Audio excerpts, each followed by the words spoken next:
여러분, 국민연금을 받고 계시다면 오늘 이 이야기는 반드시 끝까지 들으셔야 합니다. 혹시 이런 생각해 보신 적 있으십니까? 나는 이미 국민연금을 받고 있으니 더 받을 건 없겠지, 나라에서 알아서 챙겨주겠지 하고 말입니다. 그런데요, 실제로는 전혀 그렇지 않습니다. 국민연금을 받고 있는 분들 중 거의 대부분이 추가로 받을 수 있는 혜택을 모르고 그냥 지나치고 있습니다.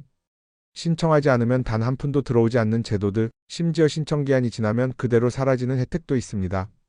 오늘 이 시간에는 국민연금을 받고 계신 분이라면 반드시 확인해야 할 세 가지 제도를 차분하게 하나씩 정리해 드리겠습니다. 끝까지 들으시면 내가 놓치고 있던 돈과 혜택이 무엇인지 분명히 보이실 겁니다. 먼저 오늘 말씀드릴 내용의 큰 흐름을 잠깐 짚어보겠습니다.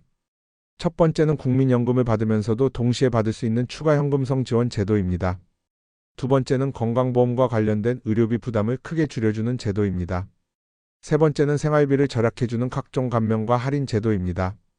구조는 이렇게 세 가지입니다. 다만 설명은 전부 새롭게 풀어서 어르신들께서 실제 생활 속에서 이해하시기 쉽게 말씀드리겠습니다. 자, 그럼 첫 번째 이야기부터 시작해 보겠습니다. 국민연금을 받고 있으면 다른 연금이나 지원금은 못 받는다고 생각하시는 분들이 많습니다. 하지만 꼭 그렇지는 않습니다. 대표적으로 기초연금이 있습니다. 국민연금과 기초연금은 서로 다른 제도입니다.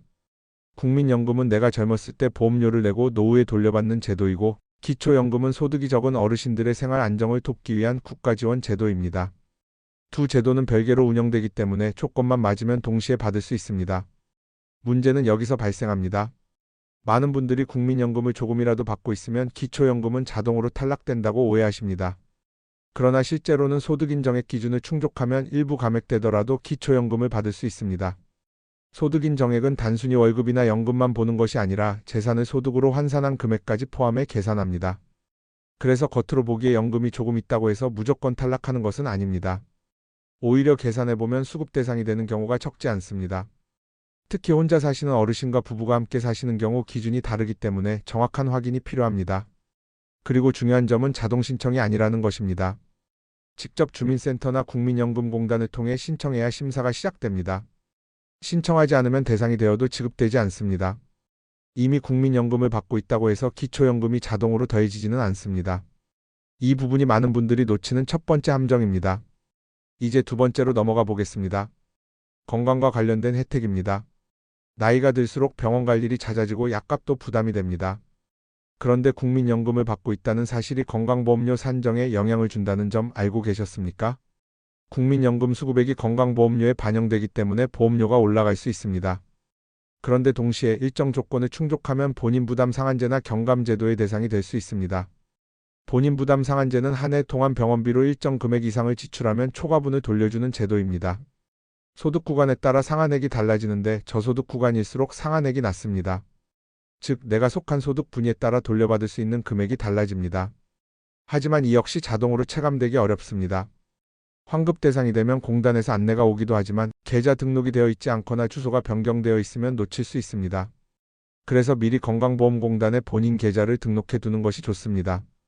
또 하나, 만약 소득이 줄어들었는데 건강보험료는 여전히 높게 책정되어 있다면 조정 신청을 할 수 있습니다. 특히 은퇴 이후 소득이 급감한 경우에는 보험료 조정이 가능한지 꼭 확인해 보셔야 합니다. 그냥 내라고 나온 고지서를 그대로 납부하기보다는 내 상황이 달라졌다면 조정을 요청하는 것이 당연한 권리입니다. 이제 세 번째입니다. 생활비를 줄여주는 각종 감면 제도입니다. 이 부분이 의외로 큽니다. 통신비 할인, 전기요금 감면, 도시가스 요금 감면, 교통비 지원 등 다양한 제도가 있습니다. 특히 기초연금 수급자나 일정 소득 이하 어르신의 경우 이동통신 기본요금과 통화료 일부가 감면됩니다. 하지만 통신사에 직접 신청해야 적용됩니다. 자동 적용이 아닙니다. 전기요금 역시 복지 할인 제도가 있습니다. 일정 조건을 충족하면 월 전기요금에서 일정 금액이 감면됩니다. 도시가스도 마찬가지입니다. 계절에 따라 감면 폭이 달라질 수 있지만 신청하지 않으면 적용되지 않습니다. 이런 제도들은 작은 금액처럼 보일 수 있지만 1년으로 합치면 적지 않은 금액이 됩니다. 특히 고정 지출을 줄이는 효과가 있기 때문에 체감이 큽니다. 교통과 관련해서는 지역마다 차이가 있습니다. 일부 지자체에서는 어르신 교통카드를 통해 지하철이나 버스를 무료 또는 할인된 요금으로 이용할 수 있습니다. 그런데 주소지 이전 후 카드를 재발급받지 않으면 혜택이 중단되기도 합니다. 그래서 이사나 가족관계 변동이 있을 때는 반드시 행정복지센터에 확인해야 합니다. 여기까지 세 가지 큰 축을 말씀드렸습니다. 다시 정리해 보겠습니다. 첫째, 국민연금을 받고 있어도 기초연금 등 추가 현금성 지원을 받을 수 있는지 반드시 확인하셔야 합니다. 둘째, 건강보험료와 의료비 환급 제도를 점검해 보셔야 합니다. 셋째, 통신비와 공공요금, 교통비 등 생활비 감면 제도를 신청하셔야 합니다. 이 모든 제도의 공통점은 하나입니다. 신청주의입니다. 내가 먼저 알아보고 신청해야만 혜택이 시작됩니다. 아무도 전화해서 대신 챙겨주지 않습니다. 특히 나이가 들수록 정보 접근이 어려워지기 때문에 더 적극적으로 확인해야 손해를 보지 않습니다. 혹시 지금 이 방송을 들으시면서 나는 이미 다 알고 있다고 생각하실 수도 있습니다. 하지만 한 가지라도 정확히 확인하지 않았다면 이번 기회에 다시 점검해 보시기 바랍니다. 주민센터에 전화 한 통, 공단에 문의 한 번이면 확인할 수 있습니다. 귀찮아서 미루다 보면 몇 달, 몇 년이 지나고 그만큼 받을 수 있는 돈도 사라집니다. 노후는 길어지고 있습니다.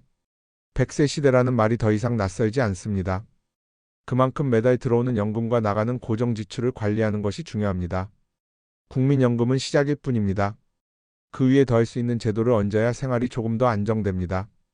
오늘 말씀드린 세 가지 꼭 메모해 두셨다가 하나씩 확인해 보십시오. 국민연금 수급 중 추가 연금 가능 여부, 건강보험료와 의료비 환급 점검, 생활요금 감면 신청. 이 세 가지만 챙겨도 한 달 생활비에 분명한 차이가 생깁니다. 지금까지 차분하게 정리해 드렸습니다.